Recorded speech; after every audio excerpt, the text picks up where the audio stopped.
오늘은 산만함에서 집중으로라는 제목으로 하나님의 말씀을 살펴보겠습니다.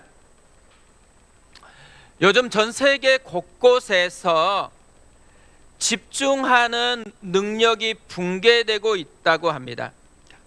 미국의 10대들은 한 가지 일에 65초 이상 집중을 못한다고 합니다. 또 직장인들은 평균 집중 시간이 단 3분에 불과하다고 합니다. 집중하지 못하고 끊임없이 산만해지고 있다고 합니다. 뉴욕 타임즈 베스트셀러 작가이자 저널리스트인 요한 할이라는 분이 있는데요. 이분은 왜 이런 현상이 일어나는지를 알아보기 위해서 3만 마일을 비행을 했고 250명의 전문가와 인터뷰를 했습니다. 그러면서 발견한 것이 있어요. 우리는 단순히 집중력을 잃고 있는 것이 아니라 나도 모르는 새에 집중력을 도둑맞고 있다라는 것입니다. 그러면서 우리의 집중력을 도둑질하는 가장 대표적인 것으로 멀티태스킹을 잡고 있더라고요. 그러니까 사람들은 보통 우리 뇌가 여러 개의 일을 한꺼번에 처리할 수 있다고 생각하는 경향이 많습니다. 특히 우리 아이들이 그래요. 게임하고 있으면 이제 게임 멈추고 공부해라. 그러면 또 음악 들으면서 공부할 수 있다고 그렇게 얘기해요. 그러면서 본인들은 멀티태스킹이 가능하다고 이렇게 우기고 있습니다. MIT 공대의 얼 밀러 교수가 그래서 뇌 연구를 해봤어요. 그랬더니만 이런 결과가 나왔습니다. 인간은 의식적으로 한 번에 한두 개 생각밖에는 하지 못한다. 멀티태스킹은 불가능하다. 이것이 연구 결과 밝혀진 것입니다. 이 휴렛 패커드라는 회사 아시잖아요. HP에서 직원들을 두 그룹으로 나누어 가지고 과연 멀티태스킹이 어떤 영향을 끼치는지를 실험을 해보았습니다. 이메일이나 전화를 받으면서 일하는 그룹 하나하고 그렇지 않는 그룹으로 나누었어요.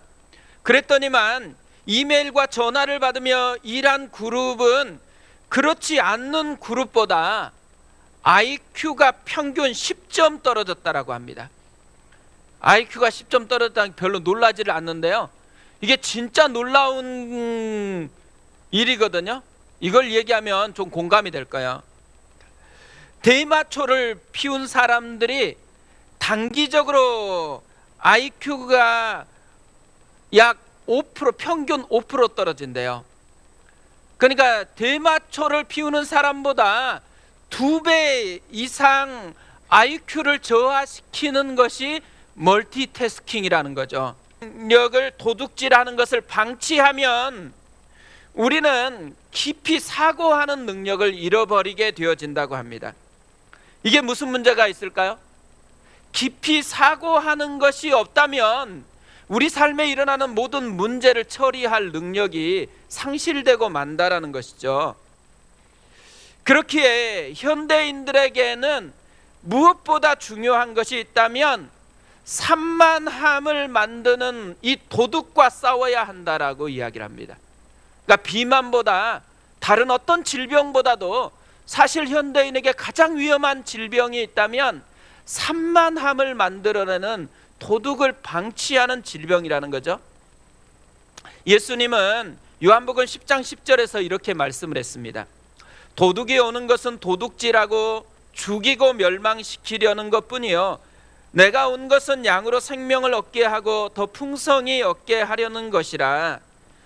우리 곁에는 양 같은 우리에게 생명을 공급하고 더 풍성하게 하려는 예수님이 계세요. 뿐만 아니라 우리를 죽이고 멸망시키려는 도둑도 함께 있다라는 거죠. 이 도둑은 사탄이고 마귀라는 이름을 가지고 있습니다. 이 마귀는 초대교회가 시작될 때부터 계속해서 공격을 해왔습니다. 처음에는 외적인 박해를 통해서 공격을 했습니다. 근데 이게 통하지 않으니까 이제는 내적으로 부패하도록 유혹이라는 것으로 공격을 했죠. 근데 이것도 안 통했습니다.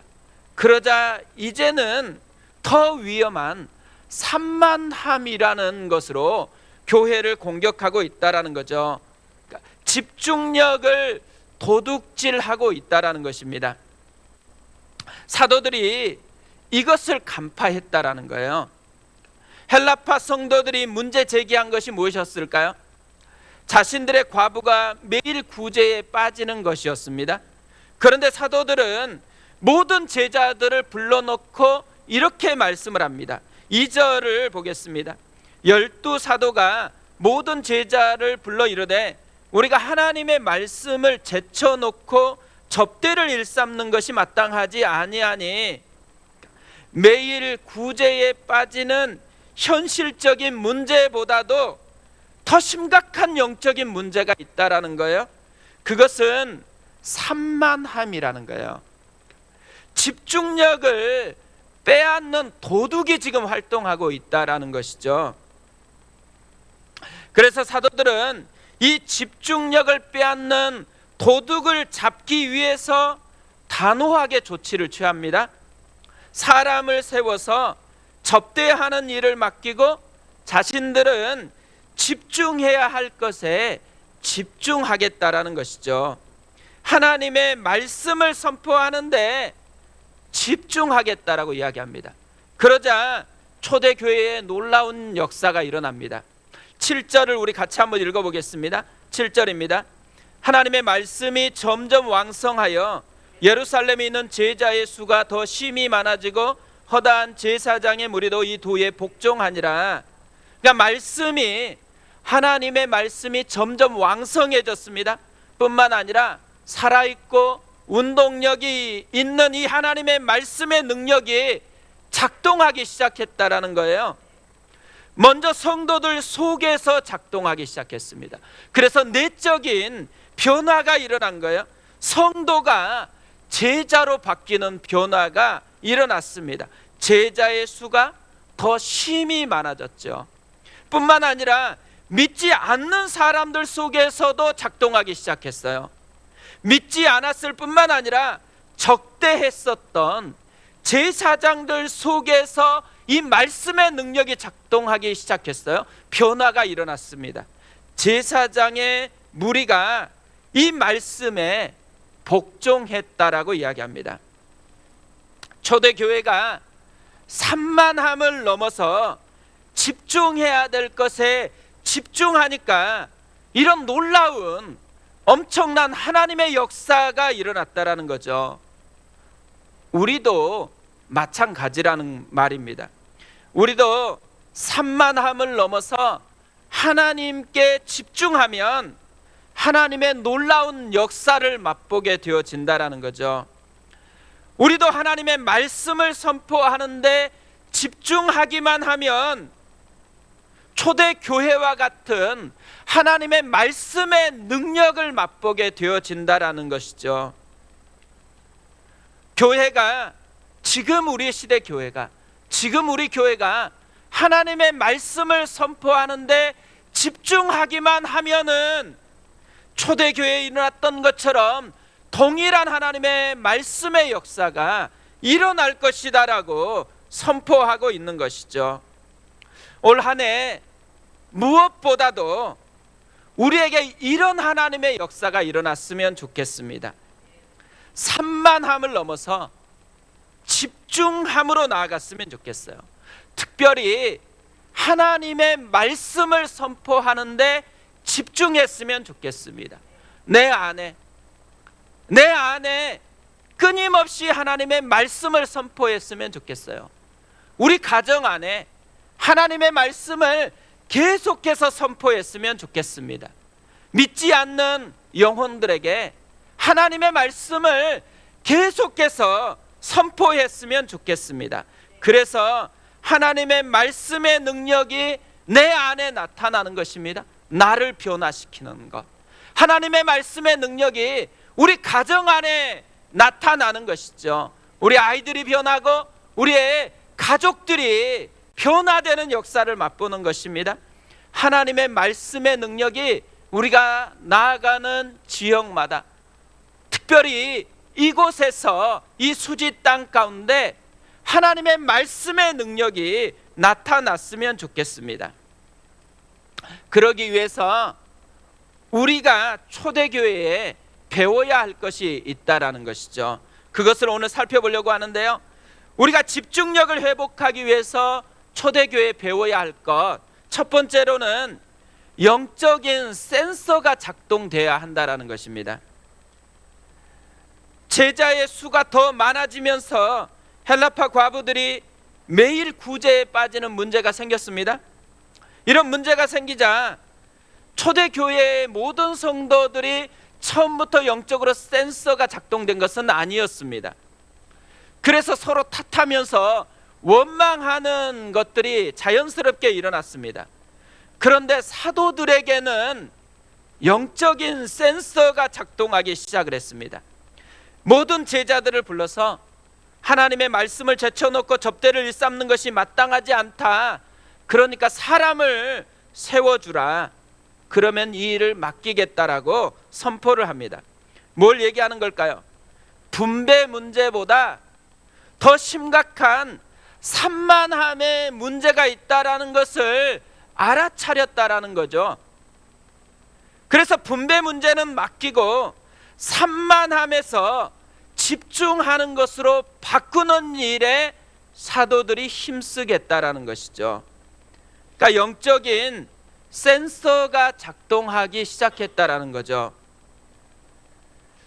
저는 우리 아이들에게 딸 사랑해, 딸 소중해, 이 표현을 진짜 많이 자주 하고 있습니다.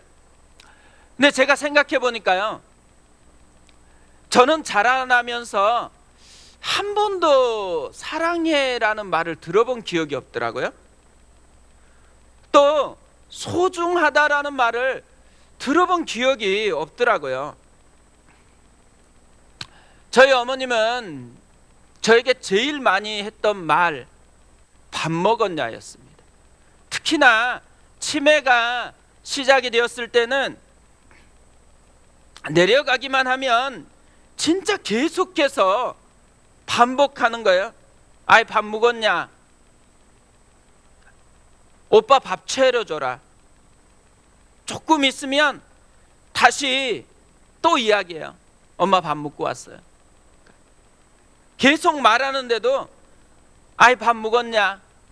또 동생에게 오빠 밥 차려줘라. 계속해서 반복을 합니다. 근데 이 반복하는 것을 들으면 제 마음이 되게 불편해지는 거예요.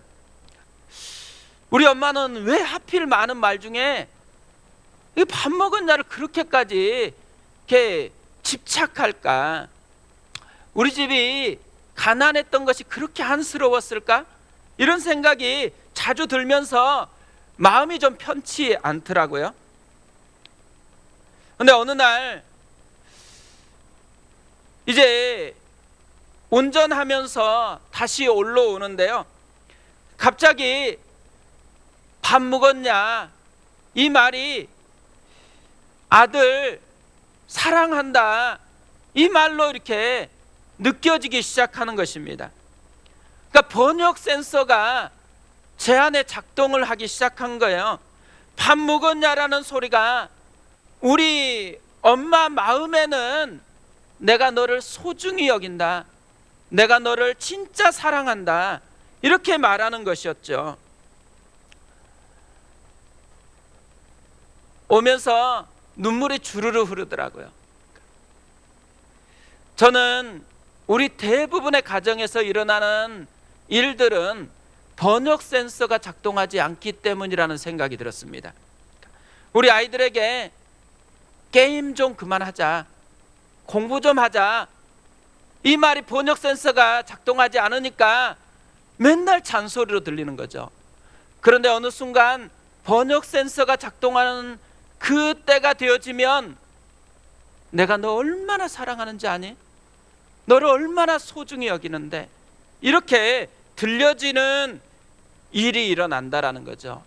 남편에게 불평이 있고 아내에게 불만이 있다라는 것은 번역 센서가 작동하기만 하면 새롭게 우리에게 해석되는 일들이 일어난다라는 거죠.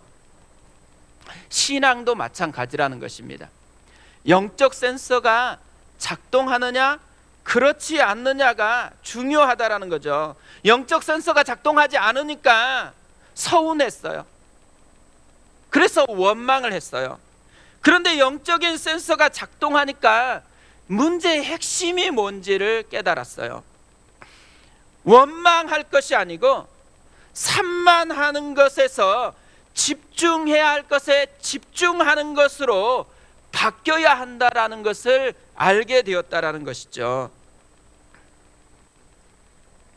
사실 오늘 말씀을 보면 사도들이 이 영적인 센서가 작동했던 때가 언제냐를 살펴보면 칭찬을 받았거나 격려를 받았을 때가 아닙니다. 원망받았을 때, 자기 앞에서 원망하는 소리를 듣고서 신기하게 영적인 센서가 작동되고 있다는 거죠. 그러니까 문제가 영적인 센서를 건드리고 있는 것을 보여주고 있는 것이죠.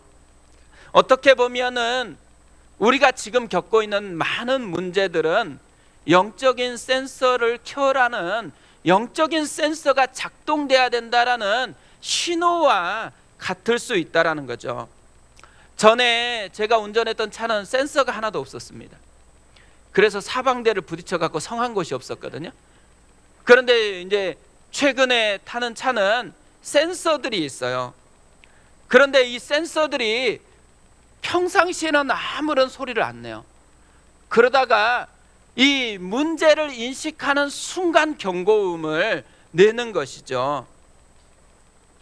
제가 어제도 사고를 낼 뻔했거든요. 그런데 이 센서가 크게 작동해서 깜짝 놀라서 사고를 방지를 했습니다. 그런데 제가 생각해 보니까요, 영적인 센서는 그때 켜진 게 아니더라고요. 영적인 센서는 계속해서 켜져 있었던 것이죠. 그러니까 초대교회도 마찬가지였다라는 거예요. 영적인 센서가 계속 작동하고 있었습니다. 왜냐하면 문제가 생길 때마다 초대교회는 경고음을 냈어요. 사도들이 박해를 받았을 때 경고음을 내면서 다시 말씀을 선포하는 데 집중을 했습니다.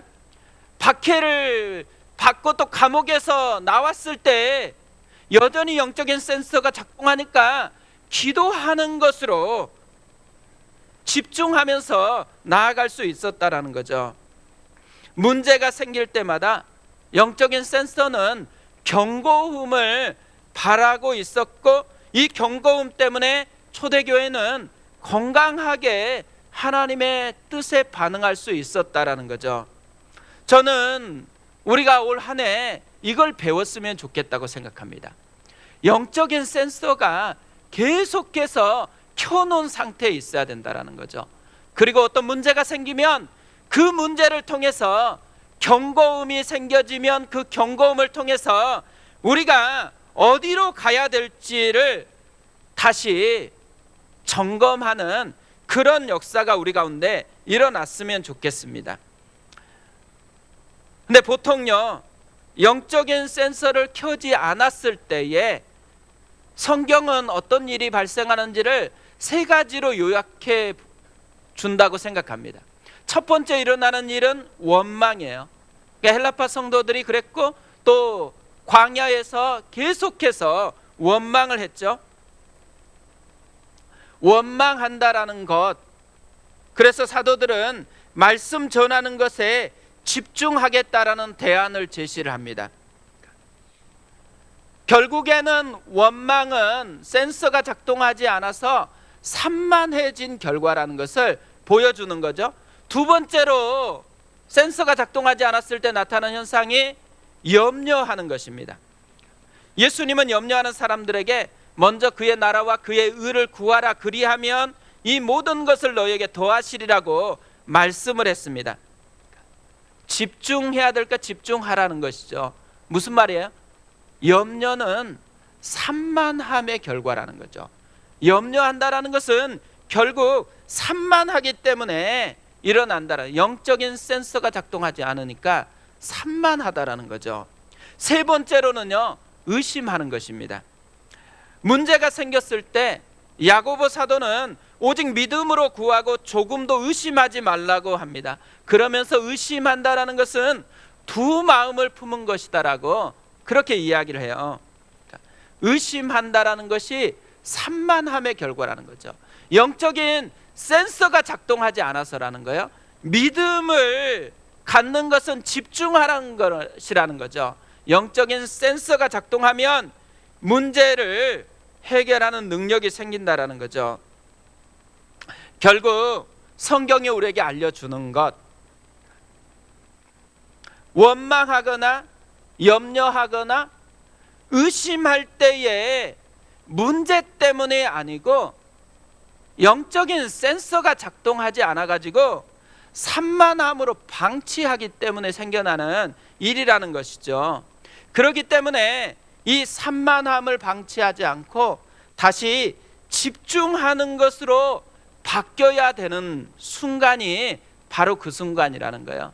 문제 때문에 염려하면 영적인 센서를 켜서 다시 집중해야 되는 것, 문제 때문에 의심이 일어나면 다시 영적인 센서를 작동해서 다시 집중하는 것으로 바뀌어져야 한다는 것이죠. 올 한 해 우리에게 분명히 원망하는 일도 생길 거고 염려하는 일도 생길 거고 의심하는 일이 떠오르겠죠. 그때마다 해야 되는 중요한 것, 영적인 센서를 켜라는 것입니다. 그래서 이 산만함을 집중하는 것으로 바꿔놓는 지혜가 올 한 해 우리 가운데 작동했으면 좋겠습니다. 두 번째로 이 집중력을 회복하기 위해서 초대교회가 한 것이 있다면 하나님의 기준을 알았다라는 것입니다. 군대에서 제일 많이 하는 말 중에 하나가 기준입니다. 기준 하면은 모든 사람들이 흩어졌다가도 그 기준으로 움직이게 되어 있는 것이죠. 하나님이 우리 교회와 성도들에게 주신 기준이 있다라는 것이죠. 사도들은 이걸 알았어요. 4절에 이렇게 되어 있습니다. 우리는 오로지 기도하는 일과 말씀 사역에 힘쓰리라 하니, 오로지 기도하는 일과 말씀 사역에 힘쓰리라. 무슨 말이에요? 이것이 하나님이 원하는 기준이다라는 것이죠. 교회에는 구제도 중요해요. 여러 가지 사역들이 중요한 게 많잖아요. 그런데 교회가 해야 되는 가장 중요한 것, 기도하는 것과 하나님의 말씀을 선포하는 것이라는 거죠. 사실 초대교회는 문제가 있을 때마다 하나님의 말씀을 선포하고 기도했습니다. 예수 이름으로 더 이상 선포하지 말라고 했을 때조차도 사람의 소리보다는 하나님의 소리를 듣는 것이 좋다라고 하면서 하나님의 말씀을 선포했습니다. 위협받고 풀려났을 때조차 초대교회는 합심해서 기도했어요. 다시 하나님의 말씀을 또 담대하게 선포했습니다. 감옥에 갇혔다가 천사들이 풀어주자마자 새벽부터 성전에서 하나님의 말씀을 선포했습니다. 뭘 우리에게 보여줘요? 초대교회의 기준은 처음부터 선명했다라는 거예요. 기도하는 것과 말씀 선포하는 것이 그들의 기준이었다라는 거죠. 그러면서요, 이들은 배워가기 시작한 거예요. 학습 효과. 어떤 학습 효과를 누렸냐면 기도가 진짜 능력이다라는 것을 맛보았습니다. 기도하자 모인 곳이 진동했고 다 성령의 충만을 경험했고 담대하게 하나님의 말씀을 선포하는 능력을 맛보았습니다. 말씀을 선포하는 것이 진짜 능력이다라는 것을 알게 되었어요. 위협 속에서도 하나님의 말씀을 숨기지 않고 선포하자 하나님의 말씀이 점점 더 왕성해졌어요. 그리고 수많은 사람들을 변화시키는 능력으로 나타나고 있는 것을 경험하게 되어지는 것이죠.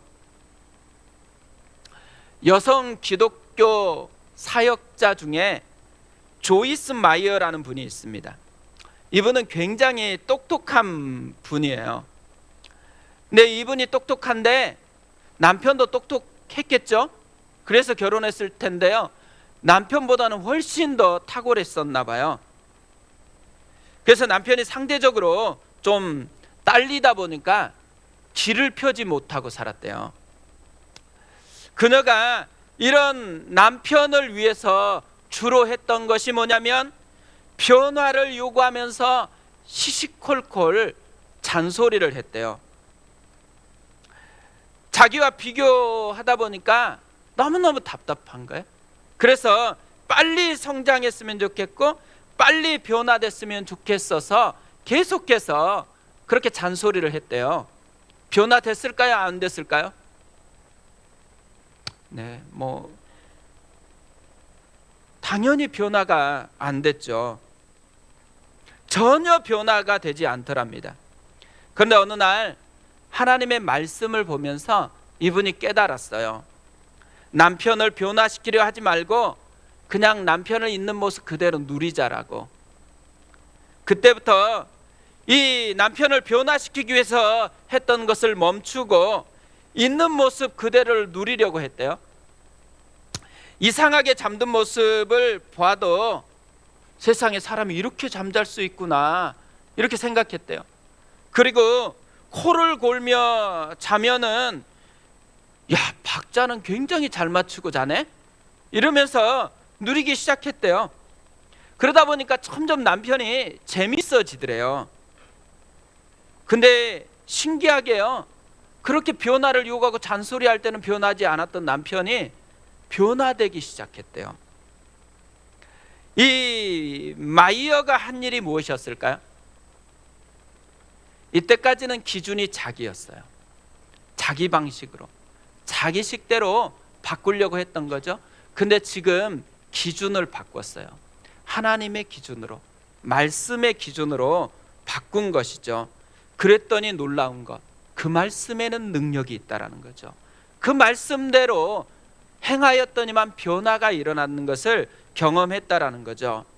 올 한 해 우리가 제일 많이 맛봐야 되는 것이 있다면 이거라고 생각합니다. 우리의 기준을 바꾸는 것.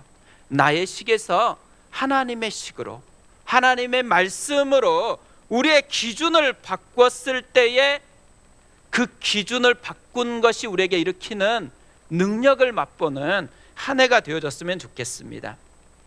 마지막으로 지난주에 있었던 한 가지 이야기를 하고 설교를 마치려고 합니다. 지난주에 저는 노래 하나가 노래 한 소절 가사가 되게 많이 생각이 났습니다. 한숨이라는 노래거든요.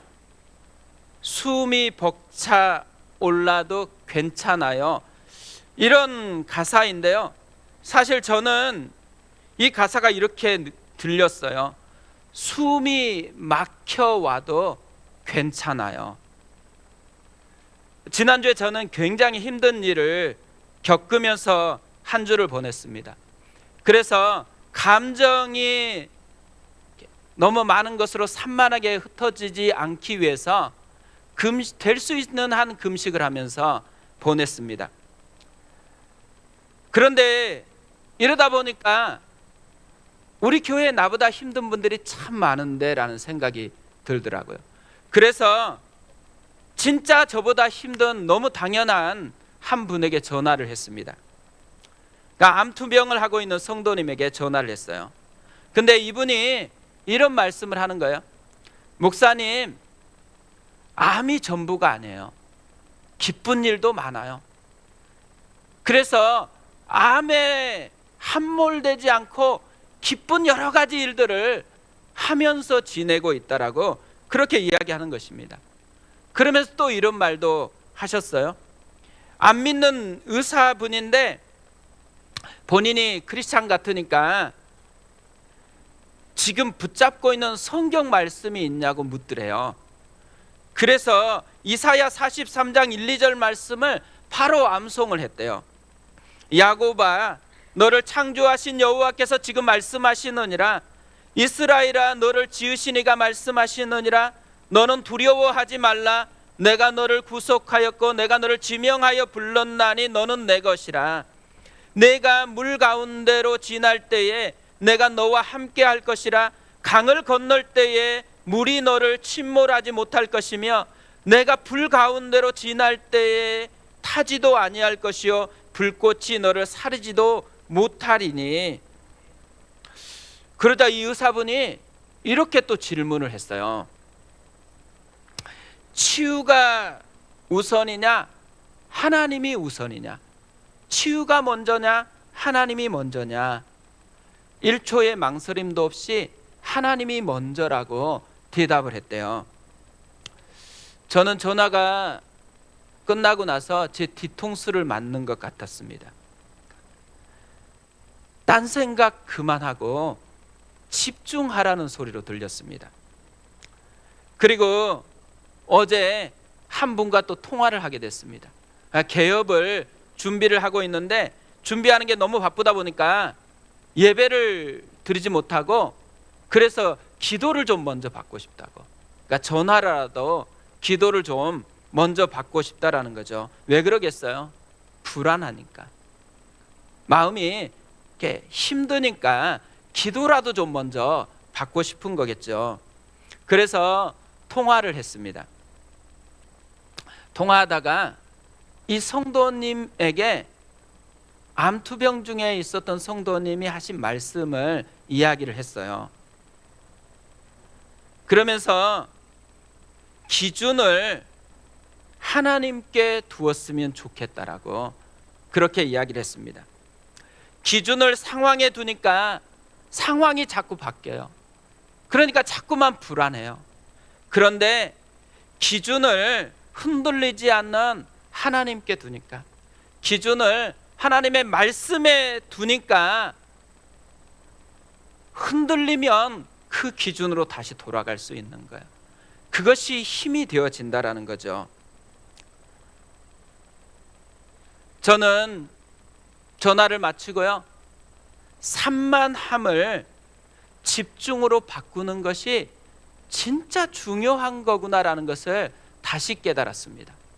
올 한 해 우리에게 집중력을 빼앗아가는 도둑들이 계속 우리를 흔들어 놓으려고 할 것입니다. 그때 우리가 해야 되는 것, 산만함을 집중으로 바꾸는 것입니다. 영적인 센서를 다시 작동하는 것이고요, 그리고 우리의 기준을 하나님의 기준으로 다시 설정하는 것입니다. 올 한 해가 이 은혜가 우리 가운데 임하여서 하나님의 역사가 우리의 역사가 되었으면 좋겠습니다.